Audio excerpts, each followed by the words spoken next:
Welcome and thank you for standing by. Currently, all participants are in a listen-only mode. Today's webinar is being recorded, and the recording will be posted publicly. If you have any objections, you may disconnect at this time. Now I'd like to turn the call over to your host for today, Crystal Jimerson. Good afternoon, everyone. Welcome to our webinar, Data-Driven Workforce Insights, What the ACS Reveals. I'm Crystal Jimerson, a training specialist here at the U.S. Census Bureau. I want to thank you for joining us today for the From Fundamentals to Functionality, Mastering Census Bureau Data webinar series.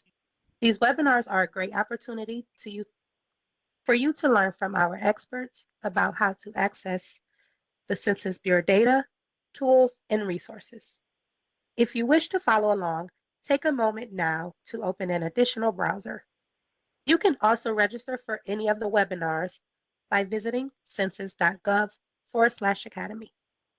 Before I introduce today's speaker, let's go over a few important housekeeping rules. As mentioned earlier, this webinar is being recorded. For your convenience, it will be uploaded to our Census Academy site with all supplemental materials relating to the webinar within 30 business days. We welcome written questions during the webinar. If you would like to ask a question, find and click on the Slido icon in the bottom right hand of your screen. Be sure you have the Q&A tab selected. There will be a box at the bottom to type your question. After you submit your question, you may need to click on the My Questions tab to see your response, and then click on View Replies to see our response. As a reminder, we ask that you do not include any personal or business identifiable information with your questions. The chat panel will be one-way communication, meaning we'll send you a few notes and links in the chat panel.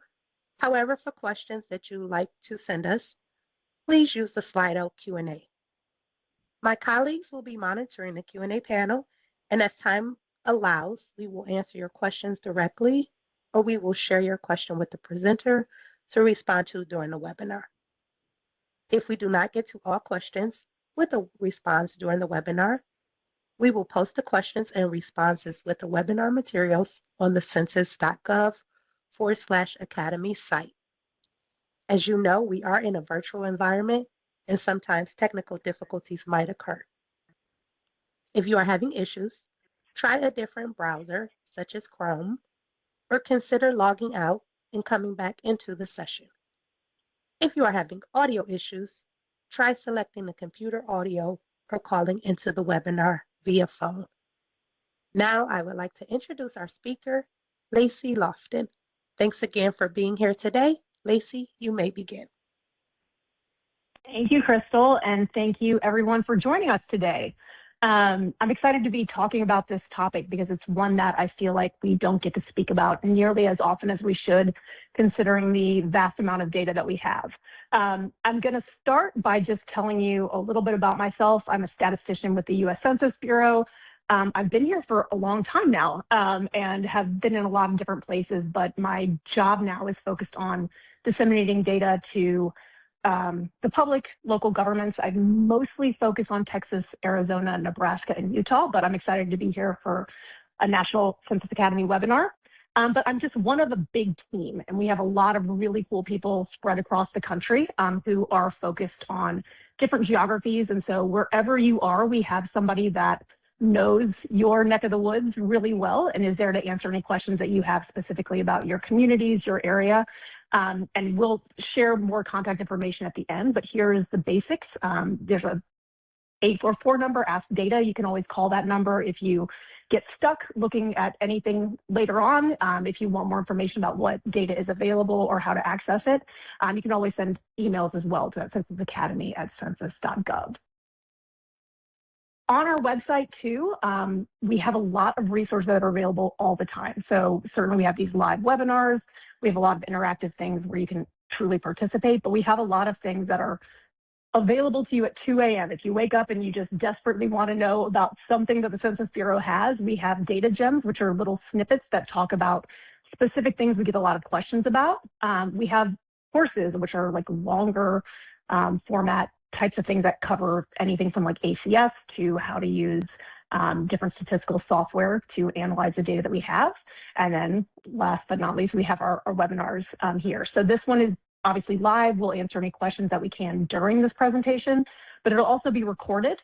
So if you forget what we talked about later and you want to come back and revisit it, you certainly can. All the questions and answers will be included in the transcript as well. So don't feel like you have to be frantically writing down everything that we're saying or everything that's asked.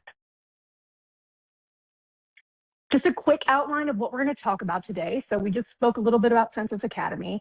While we're talking about the workforce, and there are a lot of different programs and surveys and censuses that have workforce data that the Census Bureau conducts, we're going to be specifically focused on the American Community Survey.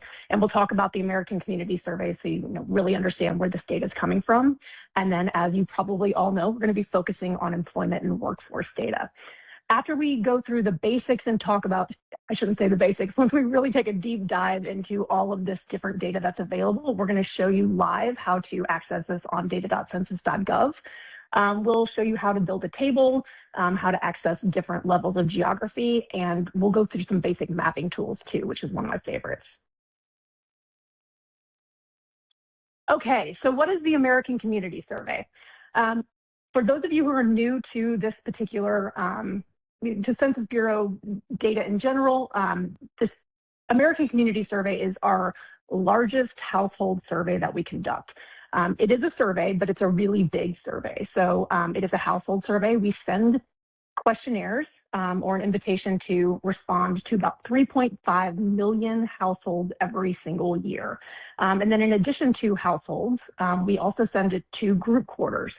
So people that are living in dormitories or military barracks are also invited to participate. And that way we can get a really good picture of the United States. And the American Community really focuses on how people are living. It talks about certainly the economic situation, so workforce and income, how people get to work and what industry they're in.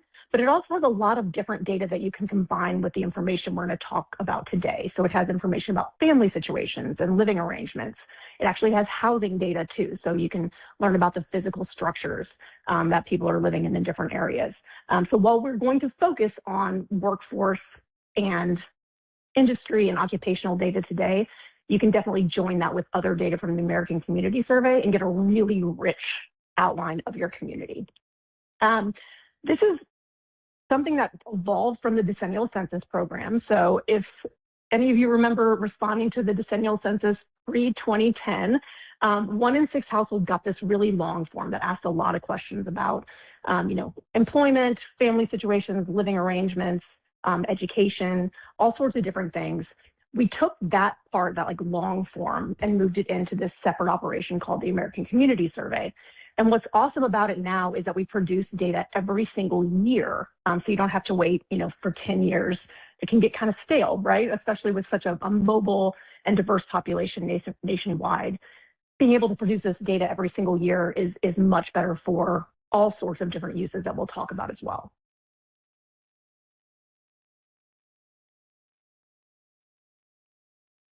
What do we feel to the data? This might seem a little silly to be going in depth on, but honestly, one of the most important ways that you can understand what you're looking at is understanding how we collect this data and exactly what we ask. So as I mentioned, this is a household survey. So we send an invitation to participate to households, 3.5 million a year. And we say, please go online and fill this out. If we don't hear back from a household after a certain period of time, we'll actually send a physical questionnaire, and I'll show you some screenshots of what those questionnaires look like specifically for the data topics that we're going to be talking about. If we don't hear back from a household after we've sent the questionnaire and asked people to respond online, we will sample and go visit some households and actually get those responses on the laptop. So we make sure that we follow up with households to ensure that we got coverage. So you'll see this when we look into the data. We've got a high response rate. It makes sure that we are representing populations in all sorts of geographies well, and that we have data that's really live. Geography is the basis of basically every data point that we publish, right? So you can talk all day about, okay, this is the income for families. But if you don't really understand what the boundaries we're talking about there is, it doesn't have the relevance. So we'll talk more in depth when we start pulling this from data.census.gov, but I did want to go through the different geographies that we publish data for the American Community Survey for. So certainly we publish data for the nation as a whole, and that's where we'll start too. But then we also have multiple layers under this. So you'll see on the left of your screen, I hope it's the left, I'm not sure if it's mirrored or not. We have zip code tabulation areas. That is our closest equivalent to zip codes. We know that a lot of people, you know what zip code you live in, you know what neighbors your zip code live in, and so that's a very easy visual thing to focus on. We have American Indian areas and Alaska Native and Hawaiian homeland areas. We publish for that as well. We publish for urban areas and metropolitan and micropolitan statistical areas. If you come down this middle line here, you'll see regions and divisions, and those are very large chunks of the country. And then we get down to states. So under states, so we'll publish data for the states, and I should back up and say we're publishing the same data for all of these different geographies. So, and we're going to walk through that. So whatever geography you want this data for on this list, we have it for you. So under states, we have school districts, which is one that I feel like is overlooked a lot. So a lot of people are looking to analyze a school district. We have those boundaries here. We certainly have congressional districts. We have places, which is kind of a unique term, but that's what we call cities and villages and townships, any incorporated place. We have public use microdata areas, which we're not going to have a whole lot of time to speak about here. But again, reach out to our team if you ever want to look at big chunks of land where we have basically their statistical areas that we can really dive deep into the data there. And then Alaska Native regional areas and state legislative districts. Further down under states, we publish all of this information for counties or county equivalents nationwide, and then county subdivisions as well. And my very favorite, if you keep going down here, is census tracts and block groups.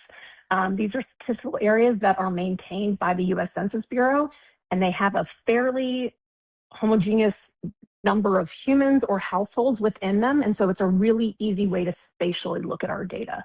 If you're comparing, the city of Houston to Lubbock, Texas, I happen to be in Texas, then, there are very different population bases there, right? They're not the same size to start with. So sometimes comparing the two can be a little confusing, especially if you're focusing on actual numbers, not percentages. Census tracts and block groups, because they are similar in size by number of people and number of households, are a really easy spatial way to compare this data. Quickly, let's talk about all of the topics that we have in the American Community Survey. And I should mention that we are not going to have time to touch on every single one of these. This could be hours. I've seen me talk for hours and hours about the American Community Survey, but today we just have about 45 minutes. Here's just a highlight. So we have 4 main categories. We have social, and just some examples of social information that comes from the American Community Survey. We have education, which includes educational school enrollment and then educational attainment. We have marital status, relationships within households, fertility, and then grandparents living in households.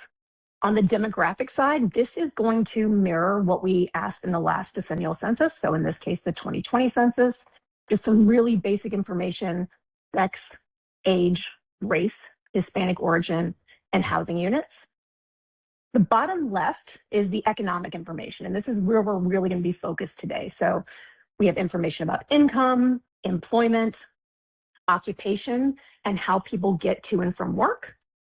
And then over in the green section in housing, this is really mostly focused on the physical structure, but we have occupancy and structure. So, if a housing unit is occupied or if it's vacant, the housing value and basic costs associated with it, and then the basic utilities as well. For those of you who are new to the American Community Survey, we say we produce this data every year, which we certainly do.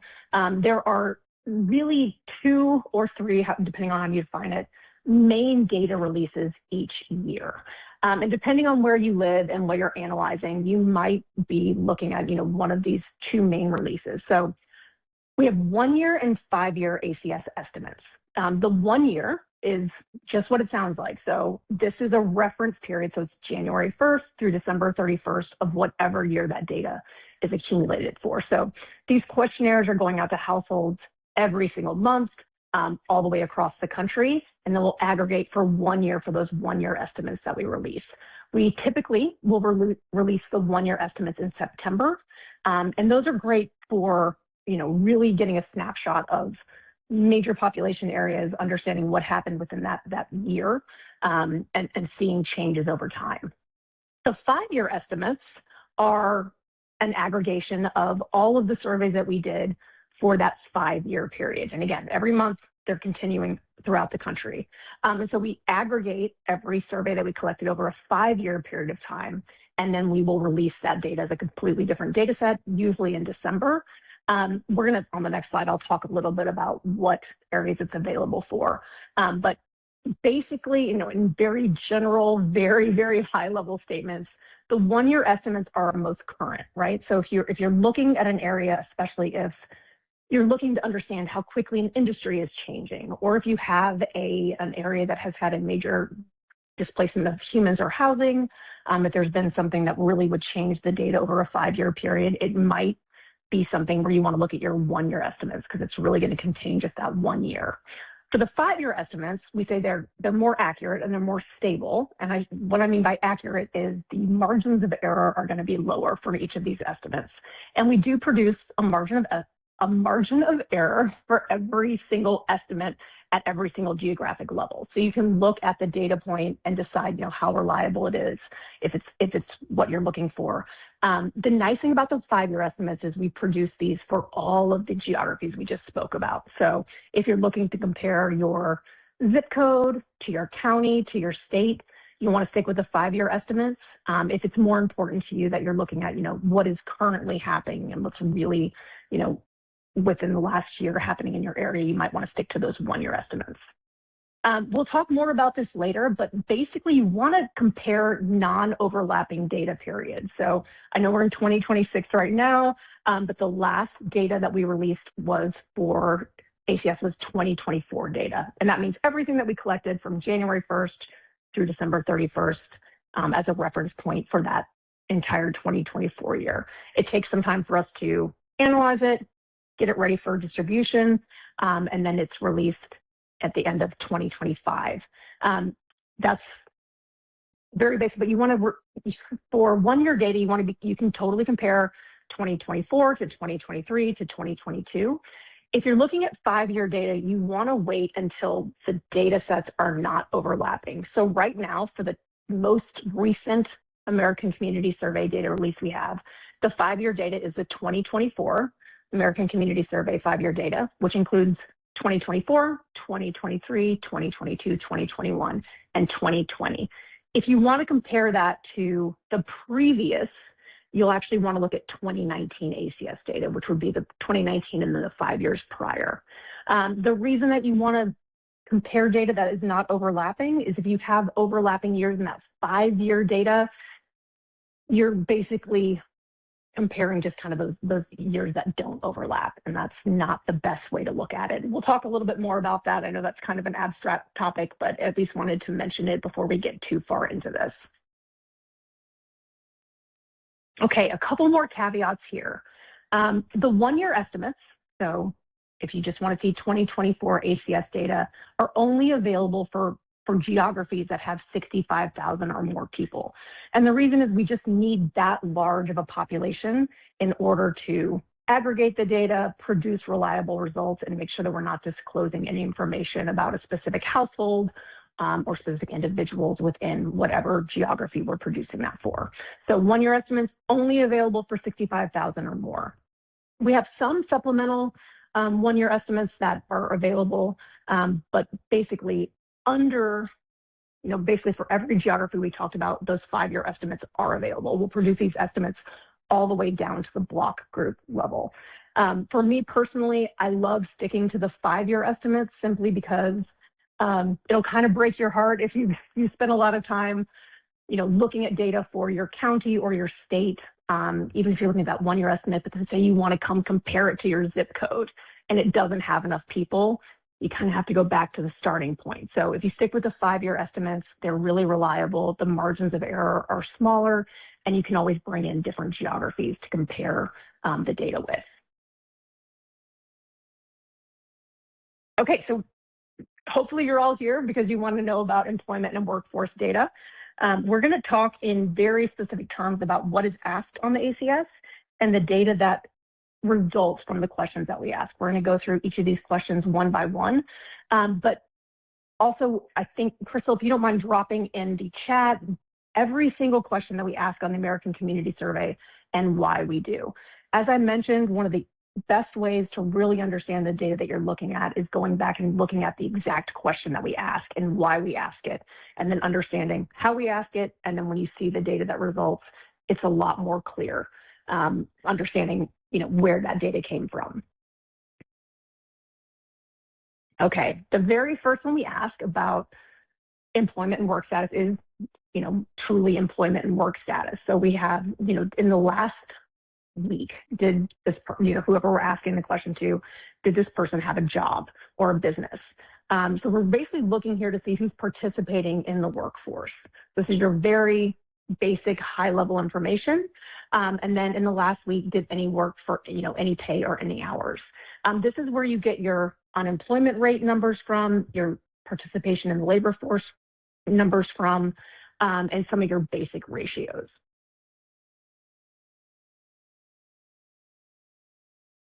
Class of worker, this is another question that we ask, which is just kind of that high-level basic overview information about the workforce. And there are 9 different options that people can answer when you're asking about your class of worker. So the first is private sector employees, and this is the vast majority of people nationwide. And if you work for a private sector employee, then we ask, is it a for-profit company or organization, or is it a nonprofit organization?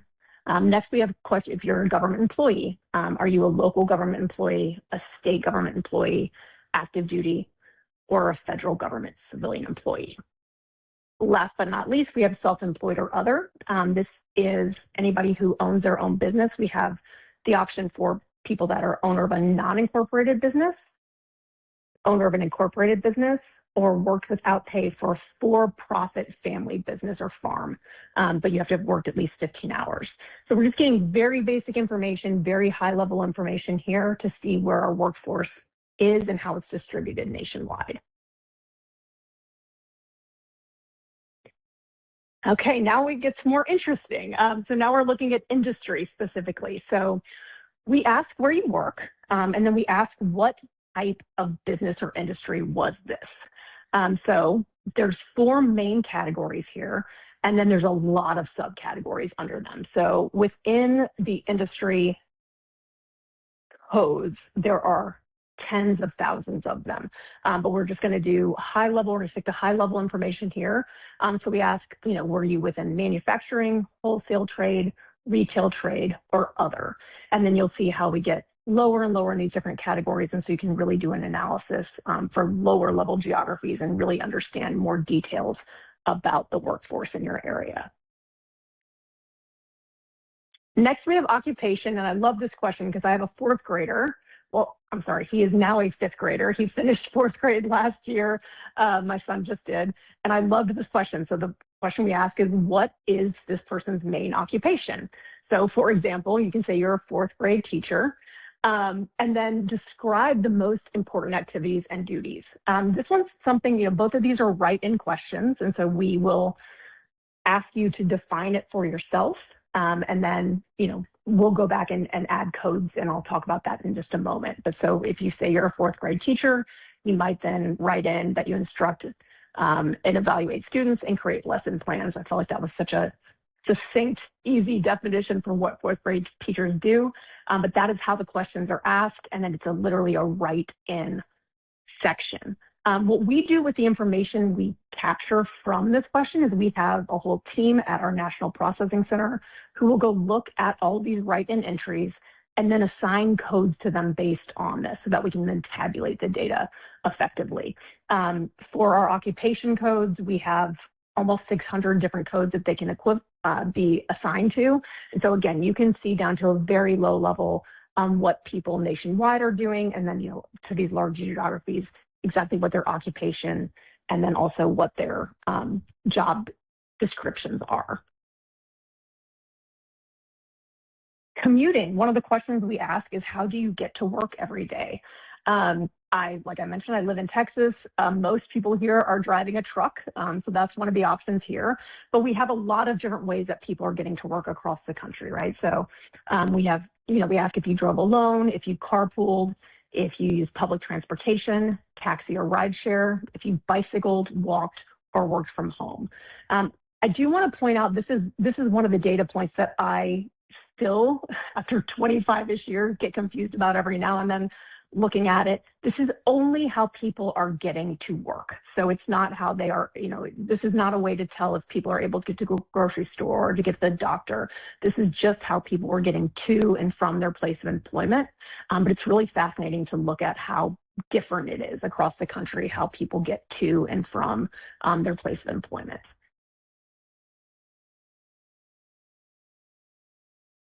Okay, so I know that Crystal mentioned it, but if anybody wants to follow along, please do so.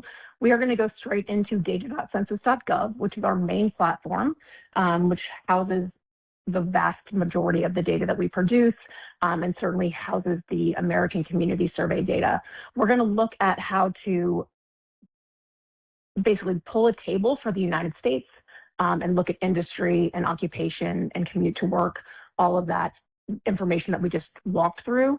We're also going to look at how to map it. So if you really want to be able to visually see it, right? A spreadsheet's nice, but sometimes actually seeing how that lays out across the country, we're going to do that as well. And then we're going to actually do a comparison. So if you want to see how your state or your city or your town compares to other states, cities, and towns across the country, we're going to walk you through how to do that as well. Okay, this is data.census.gov. If you're brand new here, welcome. We've recently updated it, and I say recently, it's probably been a couple of months now. So the filters and the different, it's the landing page looks a little bit different to you. It functions very similarly to how it has. What we're gonna do today is actually focus on this explore filters. But if you just need a basic data point, if you wanna know how many people in Colorado bike to work, you can type this in. The search box will get you that kind of information. But what we're going to do is we're going to go to the explore filters and we're going to whittle down from this huge amount of information that we have and really focus on the workforce data and focus on different geographies. So we'll click right here. This is the phone call I get the most is, where did you click again? Where was that? It's right here, this explore filters. We've got a filter picture just for fun. When you click on here, it's going to take you down to a long list of things that you can choose from. Let me make this a little bit bigger. Okay, Crystal, Caitlin, Andrew, let me know if this is too small to be seen. But basically at the top of our filters, we have geographies. And I always start there because really they are the holding areas for all of the data we produce. So knowing what geography you want to look at first is going to be the most important part. It's just an easier way, in my opinion, to navigate through all of this awesome data that we have. I'm going to start really high level. So I'm just going to show you guys how to pull workforce information for the entire country.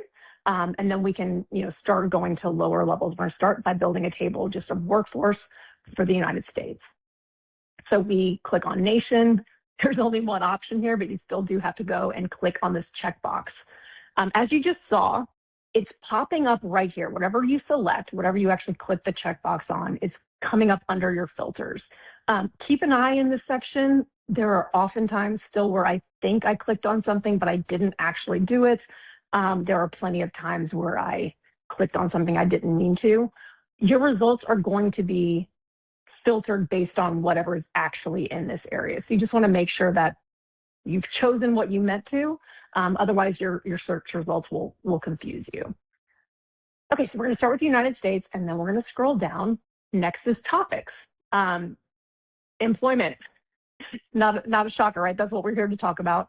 When you click on employment, you will see all of the different categories that we just were speaking about. So we have class of worker, commuting, employment and labor force status, industry, and occupation.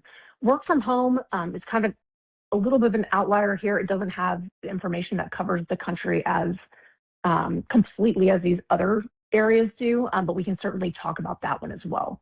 So I'm going to start with something really simple and just start with industry. So let's just look at the industries that nationwide are really prevalent and look at the percentages of people that work within the major industries in the United States. So we have the United States industry. I'm going to come down here to this right bottom corner and click on search. Okay, that was shockingly fast. I was afraid I was going to have to fill some time here while I was thinking about it. But we've got this first landing page is going to bring up just some fun facts about the United States and the industries. So there's lots of different things here you can scroll through, but we're going to focus on tables and maps today. So certainly this is worth looking at. You've got some of the most popular tables, and I should mention, this is showing results that for the same filters that you chose, what other people ended up choosing. So they really are, usually it pops right up to the top, the most common denominators of things that most people are looking for. It'll be available at the top of these lists. But let's go to tables. If you remember back to, 15 minutes ago when I was talking about the 4 main categories that the American Community Survey has, we produced what's called a data profile for each of those. So we have one for social, one for economic, one for housing, and one for demographic information. Today we're focused on economic. It's going to pop up to the top because it is one of the most popular products that we have. It is definitely one of my favorite. But if you really want to get into more specifics about industry data, you can scroll down, and there are going to be hundreds and hundreds of tables here, and look for something more specific than that. So we have all sorts of cross tabulations that you can pull, but we're going to stick to kind of the higher level, more basic information. Most of what we'll be looking at today is within this data profile 03, which is selected economic characteristics. Before we get into it, I just want to make a quick overarching statement. I think specifically with our economic data, it can be a little confusing, the terminology. A lot of times people think economic data, you think of businesses, right? Or you think of the GDP. This is the economic situation of households. So we're asking these questions of individuals living within households. So this is really reflecting the economic situation of households across the country. So I'm going to click on this and show you if you wanted to compare different data sets, you can do so here, but it's always going to default to the very latest data release. I'm just going to scroll over and show you what these tables look like. So across the top, we have, let me make this a little bit smaller. Okay, perfect. It all fit within one screen. So across the top, we have the United States. We have 2 different things that we produce for these data points. We have the estimate, which is an actual number, and then we have the percentage. So in some of these situations, we only are able to produce one, but both data points are really useful. The percentage is specifically useful if you're looking at areas that have very different populations. Again, if you're comparing Lubbock to Houston, comparing raw numbers isn't really helpful. You want to more look at the percentages there, but we produce most of the data points here will produce both of those things, an estimate and a percentage. As I mentioned too, for each data point that we produce, we have a margin of error. So this is to a 90% confidence interval. You can really look at how reliable this data point is for this geography and make sure that, that it's something that's meeting the needs that you have. Let's walk down the left side of this. Let's walk through the rows because this is going to cover most of the data that we just discussed and just show you what this looks like. So first, it's going to tell you about the universe. So we ask this question, or we produce this data for the population that's 16 years and over. So we estimate that the United States has 276,249,478 people over the age of 16. And so that's who we asked, all those questions that we just walked through. So first, we have the percentage of the number of people that are in the labor force, and the percentage. So 64% of the population of the United States, 16 and over, is within the labor force. And then we have the percentage that's employed and unemployed. So we've got a 60.6% is employed, 2.9% is unemployed. We have information about people in the armed forces and then just not in the labor force.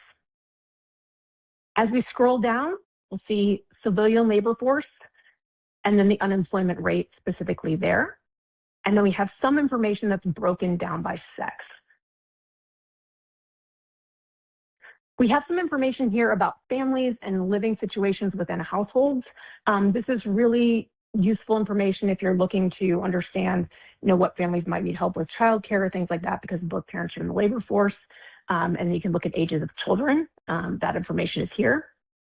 And then we get to the first topic that we really focused on, the PowerPoint leading up to this point. So how do people get to work? Again, this is just how people get to work, not how they get around in their everyday lives. But to get to work, 69.2%, you can see it right here, of people drive alone to get to work every day. 9.2% carpool, 3.7% use public transportation. We have 2.4% walked, then other means, and then work from home. We've got 13.3%. This is nationwide. This is the whole country. This is a really cool data point when you start looking at smaller geographies, right? If you look at New York, for example, or Washington, D.C., and specifically look at how people got to work every day, you really start seeing these pockets that are unique, and seeing that, you might have populations that you want to reach out to for different programs and things like that. Occupation. Okay, so again, we asked this, or we publish it for people that are 16 years and over. And here are the categories that we spoke about. So we start with management, business, and science. We have service occupation, sales and office occupation, natural resources, construction and maintenance, and then production, transportation, and material moving. So just nationwide, out of these categories, and again, there are so many categories under here, and I know Crystal put that link where you can really explore every single category that we produce. 43.5% are in this very first category. 16% are in service occupations, 19.1% are in sales and office occupations, then we have natural resources and production at 8.3% and 12.6%. Again, at a very high level, we're looking at industry next. Again, looking at the workforce 16 years and over, and we're looking at just those high-level pockets, which each of these have multiple categories listed under them. But let's just look at a high level, what the United States, where most of our population is working in, with what industry. So agriculture and forestry, construction and manufacturing.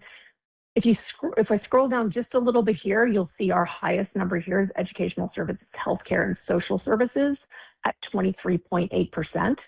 But again, this is going to vary really widely depending on what area you're specifically looking at. Next up, as we discussed before, we have class of worker. So we have private wage and salary workers, government workers, self-employed, and then unpaid family workers. As I mentioned before, the vast majority are private wage salary workers working for private companies, but that just depends on where you're looking too. So depending on where you live, these numbers are going to look very different. This is just a nationwide level. As we scroll down a little bit, we're getting into data that isn't specifically about the workforce, but it's very closely tied or very closely adjacent. So income and benefits. We have this information broken down by households, and we also have it broken down by family. So we produce both of those different things. Just really quickly, how we define a household is a physical housing unit, which can be a apartment, a household, just a 1, 2, 3 Main Street type of house. It can be a trailer park, trailer home. It can be anything that is a physical structure that we consider a household. It's a physical structure with people living within it. As soon as we define you as a family, that means within that structure we have at least 2 people that are related by blood, marriage, or adoption. And just depending on what data points you're looking for and how you're looking to analyze your area, one of these data points might be more useful to you. We produce the same intervals and the same information for both of these different categories. Also adjacent to income, but not exact, to the workforce, but not exactly the same, is health insurance. And we have health insurance information on who has health insurance, but then also if you have health insurance, is it through an employee or an employer? And then down at the very, very bottom here, we have information about poverty, which again is not exactly related to the workforce, but is closely adjacent. Okay, I'm going to pause there. And Caitlin, do we have questions before I move on to comparing geographies and looking at these maps?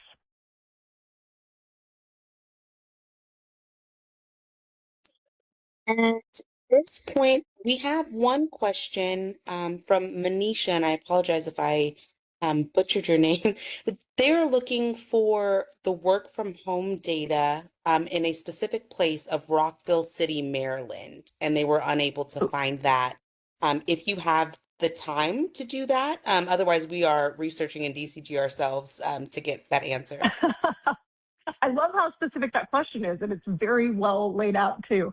So I don't know that we're going to have time to specifically look at that today, but certainly follow up with us. We have amazing staff in your area who can help you with that if it doesn't get answered in there. But we are going to walk through actually transportation to work. We can do that next by comparing different geographies. If there's nothing else, then I'm going to jump into comparing different geographies, looking at the same data. And then last but not least, we'll look at a mapping application. Okay, I'm going to go back to filters. You can absolutely just start back over and go back to data.census.gov, but I'm going to just click on filters here, and it's going to take us back to where we were. Right now, we just have the United States. I'm going to change it up a little bit and we're going to look at all of the states within the United States and see how these different things compare. So we'll click on state.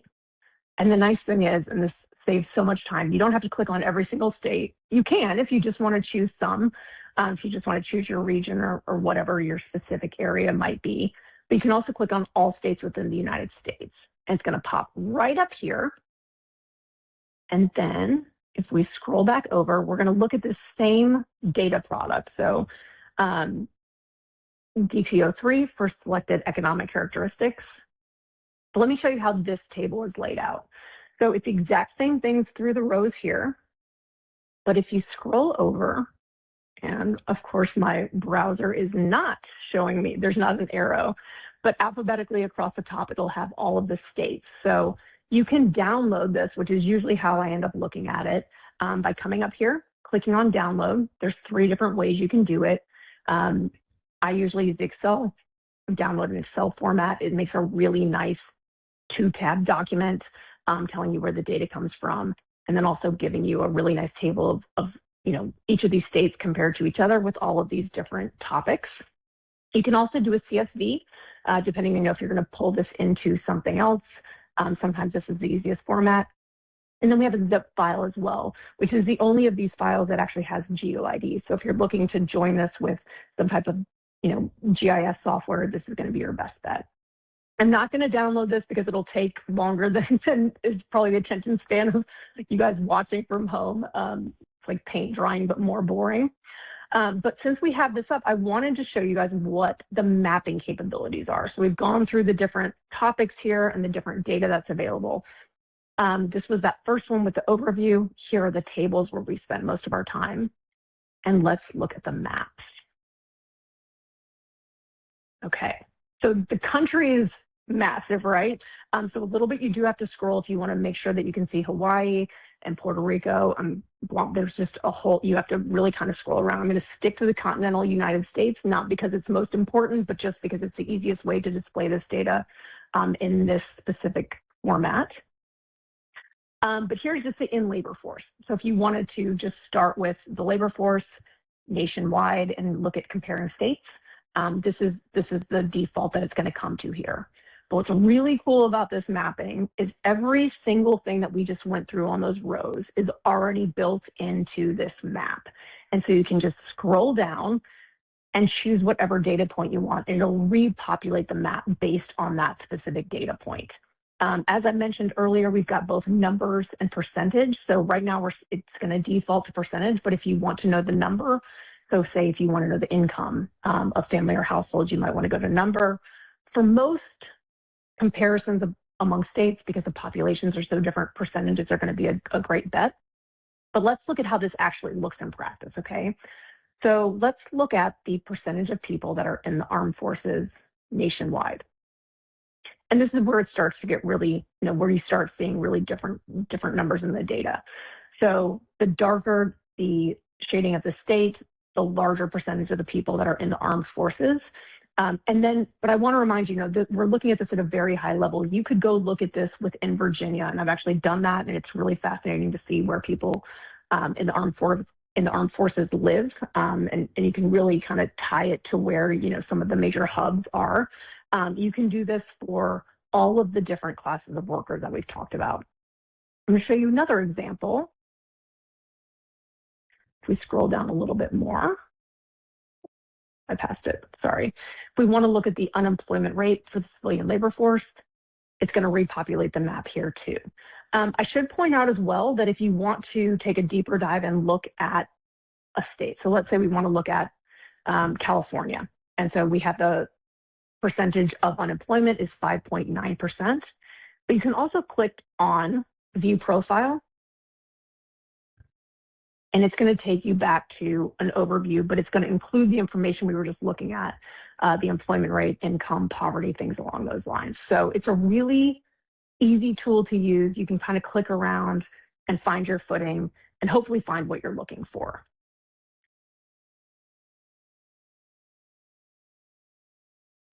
I'm going to do one more example here from this drop-down menu and look at, because this is one of the really unique ones. Most of my colleagues and I have lived in a lot of different places across the country and have had all sorts of different experiences getting to and from work. But let's look at public transportation and how it applies nationwide. This probably won't shock any of you, right? So like if you look over here on the East Coast where the populations are more centralized and there's more public transportation available, the percentages are much higher. And here in the middle, we have much lower. And then on the West Coast, we have higher percentages again. But again, if you want to click on New York, 24.2% of the population uses public transportation to get to work. And again, you could drill this down to county equivalents within New York. You could do it down to zip code and really look at how people are living in different areas within each of these states as well.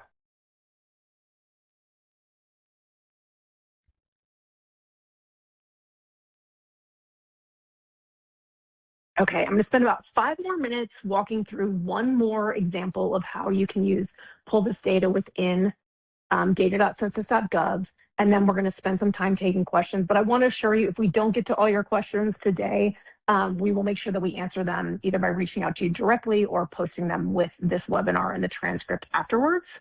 I'm going to go back to filters, and I'm actually going to leave all states within the United States and the United States here. But I'm going to go to counties. I'm going to specifically look in Texas.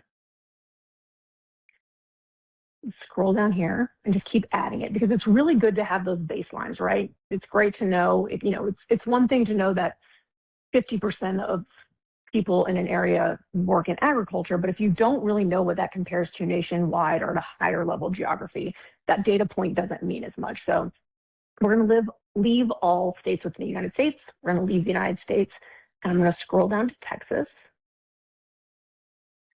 And then, like most of our geographies, it gives us the option to say all counties within Texas.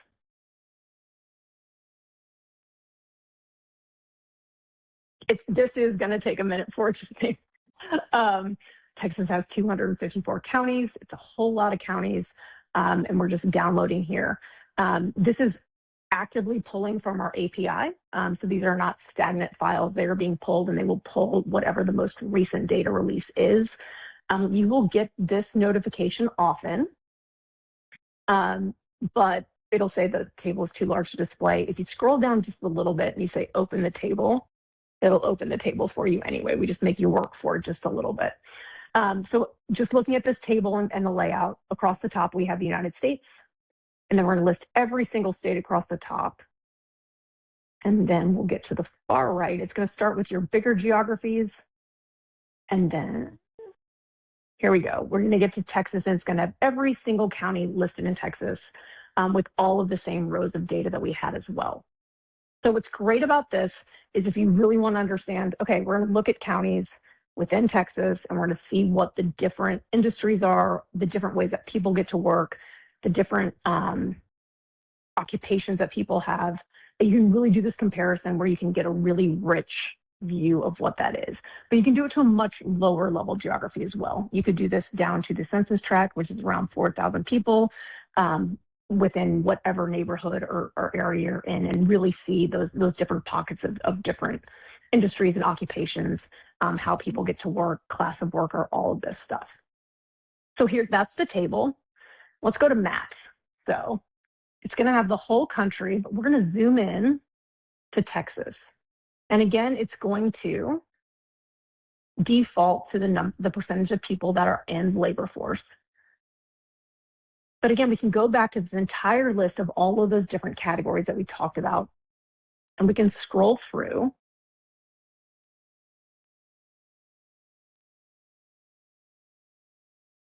And let's look at occupation. So let's look at the number of people who are in, just for example, service occupations. And you can really see how the layout works here. So the darker counties have a much higher percentage of people that are in specifically service occupations. Here's the different, thresholds. So we have 25 to 36, and there's 13 counties that fall within those. And then the different thresholds going all the way down. I'm going to choose one more just to give you another example here. And I want to make sure that we have plenty of time to answer any questions. So agriculture, very big thing in Texas. Let's look at how that lays out throughout the state. So if you look at these, higher percentages, and probably won't shock anyone, in some of the more rural areas, you've got higher percentages of agriculture, forestry, fishing, hunting, and mining. And then again, you could click on any of these areas and get a more detailed view of what the specific county is. So here in Martin County, Texas, 26.2% of the workforce specifically works in agriculture, forestry, fishing, and hunting and mining. We go all the way up here, almost to Oklahoma. You've got 26.4%. And so you can really see how things lay out. When you look at some of these major urban population centers, we've got Houston right here, where Caitlin covers. I'm right here in Central Texas. There's not a whole lot of agriculture. Dallas as well, but you can really see how these different things lay out. Okay, I have a whole 5 minutes left. I've been talking a lot. Caitlin, what questions do we have? Thank you so much. That was awesome. We do have a question. David asked if we could go over the benefits or the pros and cons of using 1 year versus 5 year ACS data, and when would be best to utilize both of those options. So if you live in an area that has 65,000 people or more, then you can look at that 1 year data. And that's really great if you're looking at a place where things have changed really quickly for whatever reason. So there are a lot of really quickly emerging industries. If you are looking to, say, maybe understand how a big factory coming in or a major plant coming into your area has affected the workforce in the area, you might want to look at that 1 year data, again, assuming it's over that 65,000 threshold. Another reason you might want to focus on the 1 year data is if there's been a major influx or exit of humans in housing. So let's say that you are in a fairly rural area and you've got a new data center or a new factory that's been set up. And so really there's been an influx in the last year or two of people coming to work in that industry. You'd want to focus on the 1 year data there. Another example on kind of the harder side of it is if an example here is New Orleans after Katrina.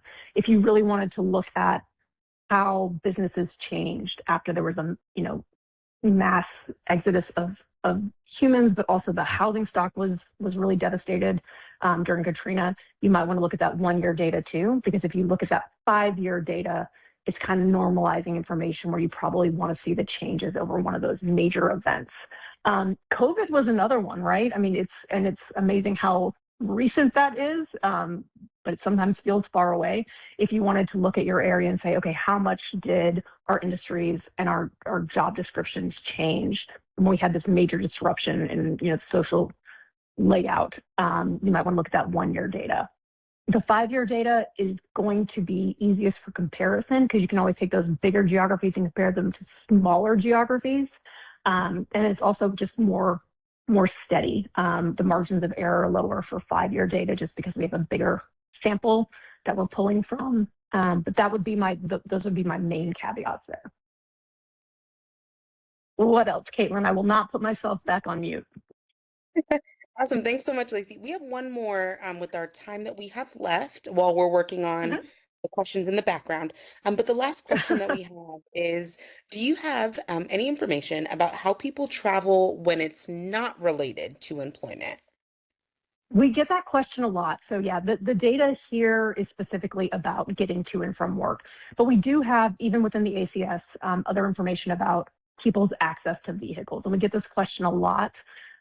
If you're looking at, can people get to healthcare? Can people get to grocery stores? Can people evacuate if, heaven forbid, there's an emergency? That information is actually within the household data and access to vehicles.